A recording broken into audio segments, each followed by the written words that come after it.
छत्तीसगढ़ के दुर्ग जिले के ऐतिहासिक नगर धमधा में स्थित त्रिमूर्ति महामाया मंदिर भारत का एक अद्वितीय स्थल है। यहाँ महाकाली, महालक्ष्मी और महासरस्वती की साकार प्रतिमाएं एक ही गर्भगृह में विराजमान हैं।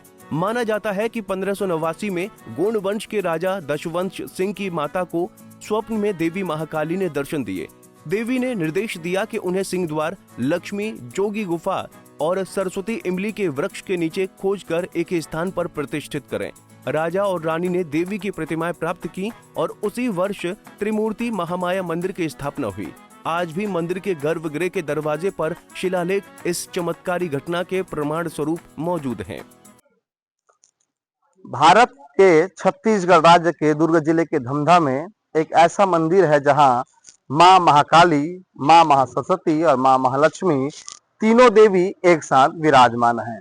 जी हां, जानकारी के अनुसार बताते हैं जानकार कि मां वैष्णो देवी में पिंड रूप में स्थापित है, जिसके बाद धमधा जो तालाबों की नगरी है वहां महामाया माता विराजमान है। पूरा स्टोरी आपको हम दिखाएं उसके पहले नमस्कार, आप पंजाब केसरी टीवी देख रहे हैं।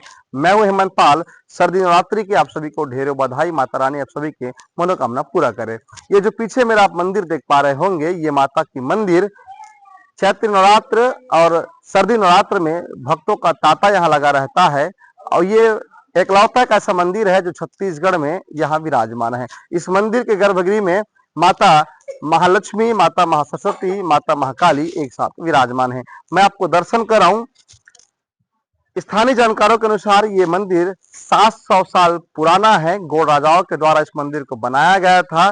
कई अद्भुत कथाएं हैं। आपको सारा चीज हम सिलसिलेवार बताएंगे, यहाँ के लोगों से बातचीत कराएंगे, जानकारों से बातचीत करेंगे और जानेंगे इस मंदिर का क्या मान्यता है, क्या रहस्य है। आइए हम अंदर मंदिर का दर्शन करते हैं। नवरात्रि के 9 दिन मंदिर प्रांगण आस्था की ज्योति से जगमगाता है। श्रद्धालुओं द्वारा मनोकामना कलश प्रज्वलित किए जाते हैं। मान्यता है कि माता के दर्शन मात्र से ही इच्छाएं पूर्ण होती हैं।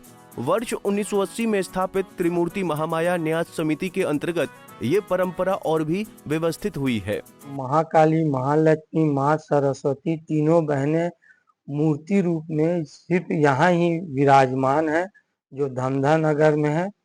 और यहाँ चैत्र नवरात्रि और कुंवार नवरात्रि में सैकड़ों मनोकामना ज्योत प्रज्वलित किया जाता है। लोगों में यहाँ के प्रति बहुत ही ज्यादा आस्था है। कब से है मंदिर? ये आदिकाल से है मंदिर। क्या मान्यता है कि कहाँ से लोग दर्शन करने आते हैं? यहाँ तो सैकड़ों किलोमीटर दूर से आते हैं। बस्तर से आते हैं, महाराष्ट्र, पूरे छत्तीसगढ़ में से आते हैं। विकास कुमार अग्रवाल।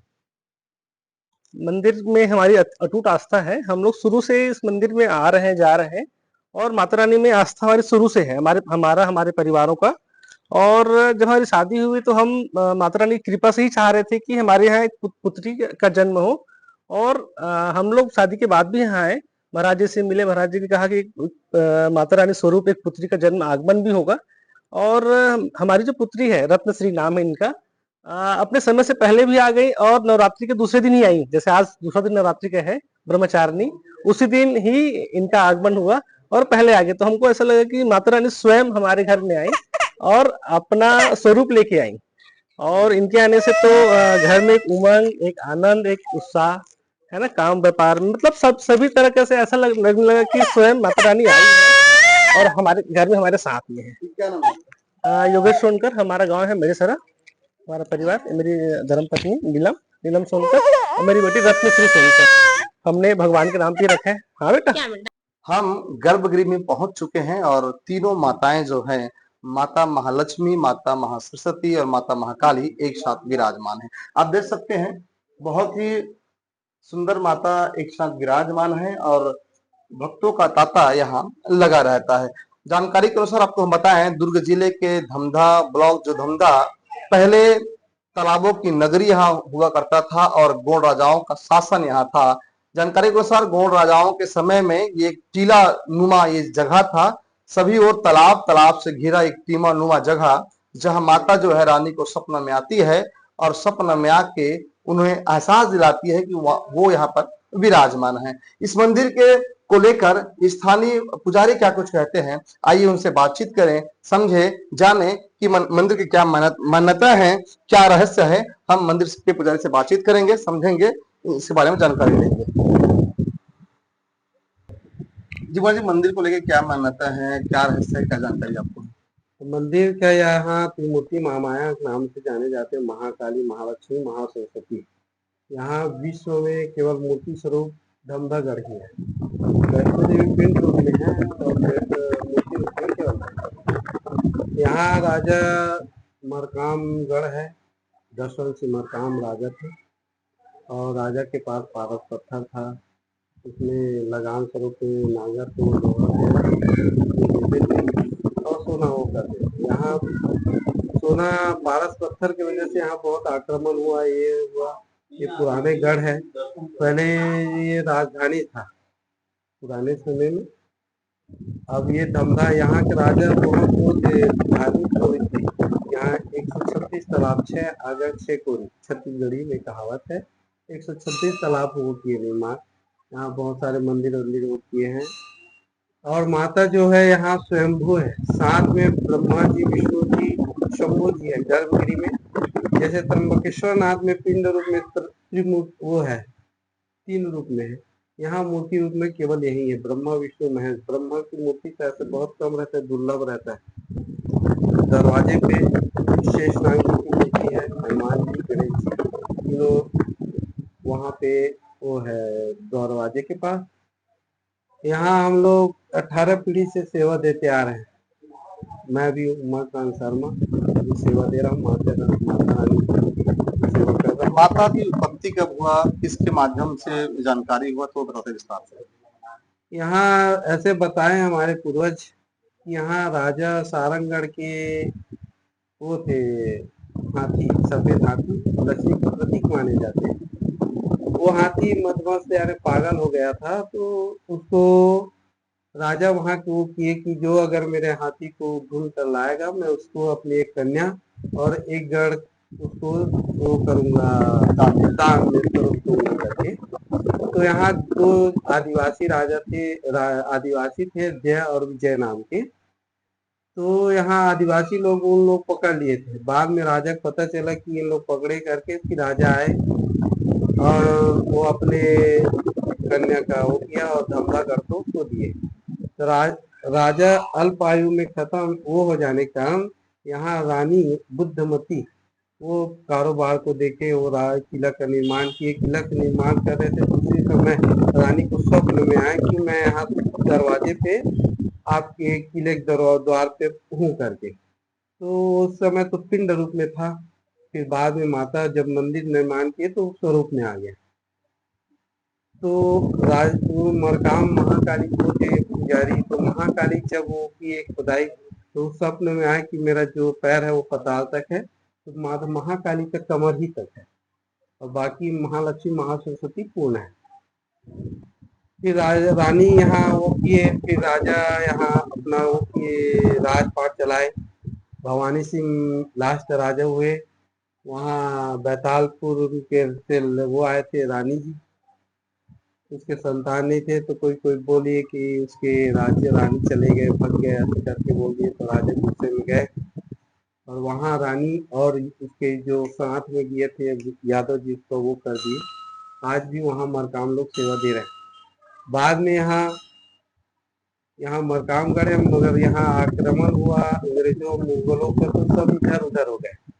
फिर बाद में यहाँ समिति का निर्माण हुआ 80 में, जिसमें एक बूढ़ा देव समिति हुआ और एक त्रिमूर्ति महामाया समिति। त्रिमूर्ति महामाया में अपने स्थानीय लोग हुए और बूढ़ा देव में आदिवासी समाज के जिसमें एम.डी. ठाकुर हुए, इधर अध्यक्ष गोविंद ताम्रकार हुए।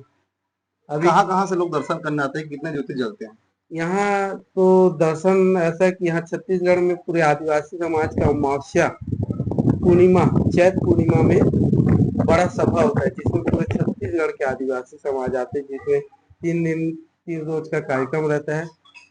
और यहाँ दर्शन तो ऐसे पूरे आते, महाराष्ट्र तक आया। मंदिर का सिंह द्वार छत्तीसगढ़ के प्राचीनतम प्रवेश द्वारों में से एक है। बलुआ पत्थरों से बने इस द्वार में भगवान विष्णु के दशावतारों की कलात्मक शिल्पकारी देखी जा सकती है। मंदिर के पीछे स्थित है बूढ़ा देवी मंदिर, जो गोंड वंश का किलानुमा महल, जो अपने राजसी वैभव और स्थापत्य कला की कहानी सुनाता है। आपको मंदिर का इतिहास हमने दिखाया। मंदिर के जस्ट पीछे एक किला है जो गोंड राजाओं का निवास यहाँ हुआ करता था। ये चारों तरफ से तालाब से पहले घिरा हुआ था और यहीं पे गोंड राजा रहते थे। एक रानी जो थी, रानी को माता रानी ने स्वप्न में उनको बताया था, एक पत्थर दिया था, पारस पत्थर, और पारस पत्थर जिसे छुआने से लोहा भी सोना हो जाता था। गोंड राजा के वंशज जो है आसपास के किसानों से कर के रूप में नांगर का जो पुराना जो लोहा रहता था उसको लिया करते थे और उसको वो छू कर उसे सोना में तब्दील करके आगे उसका वो क्रय विक्रय करते थे। जब इसका जानकारी अंग्रेजों को पता चला तो अंग्रेजों ने पारस पत्थर के लिए लगातार यहाँ पे हमला किया और हमला करने के बाद कई जगह यहाँ पे खंडित भी आपको दिख रहा होगा। ये कई सौ साल पुराना ये किला है, लगभग 700 साल पहले का ये किला है। और जानकारी के अनुसार बताते हैं कि उस पारस पत्थर को एक तालाब में डाल दिया गया था, तो अंग्रेजों के द्वारा उस तालाब में भी हाथी के पैर में लोहे बांधकर उसके तालाब में भी खोजने का प्रयास किया गया, लेकिन वो पारस पत्थर नहीं मिला। आइए किले के अंदर आपको हम लेकर चलते हैं, दिखाते हैं कि इस किले में भी सुरंग है और काफी पुराना किला ये है। आपको दिखाई दे रहा होगा, कई सौ साल पुराना ये किला है। आप देख सकते हैं किस प्रकार से इधर भी एक गेट है और सामने भी एक गेट लगा हुआ है। काफी पुराना पत्थर आप देख सकते हैं, चूंकि ये इस वक्त एक खंडहर में तब्दील हो चुका है, लेकिन एक 700 साल पुराना ये किला है। अंदर मैं चाहूंगा कैमरा पर्सन को दिखाएं। ये ऊपर भी 2 मंजिला इमारत के रूप में इसको बनाया गया था, ऊपर भी आप देख सकते हैं। नीचे भी एक अंदर से रास्ता जो बनाया गया है। अंदर आपको हम दिखाना चाहेंगे। अंदर जैसे हम मुख्य जैसे पहुंचते हैं तो मेरे ठीक राइट साइड भी एक ज्योति कलश यहाँ पे प्रज्वलित है, ज्योति कलश जल रहा है, आप देख सकते हैं। और ये इमारत आप देख सकते हैं, यहाँ पे लोग आने से भी चूंकि कतराते हैं, इसे बीच में बंद कर दिया गया था। और मेरे ठीक राइट साइड में आपको दिखाना चाहूंगा, ये उस समय का बावली जिसको कहा जाता था, यहीं से एक सुरंग गया हुआ था और सुरंग के माध्यम से भी जो राजा जो थे यहाँ से वो जाते थे। चूंकि काफी पुराना हो चुका है, बंद हो चुका है। तो ये महामाया मंदिर के जस्ट पीछे ये है। तो धमधा कई रहस्यों को समेटे, कई राज्य को अपने आप में समेटे हैं। आपको लगातार हम धमधा के रहस्य आपको हम दिखा रहे हैं। पंजाब केसरी टीवी, हेमंत पाल, धमधा। हमसे जुड़े रहने के लिए हमारे YouTube चैनल को सब्सक्राइब करें और नई वीडियो की नोटिफिकेशन के लिए बेल आइकॉन को दबाएं। अगर आप ये वीडियो Facebook पर देख रहे हैं तो लाइक जरूर करें और ज्यादा से ज्यादा शेयर करें। धन्यवाद।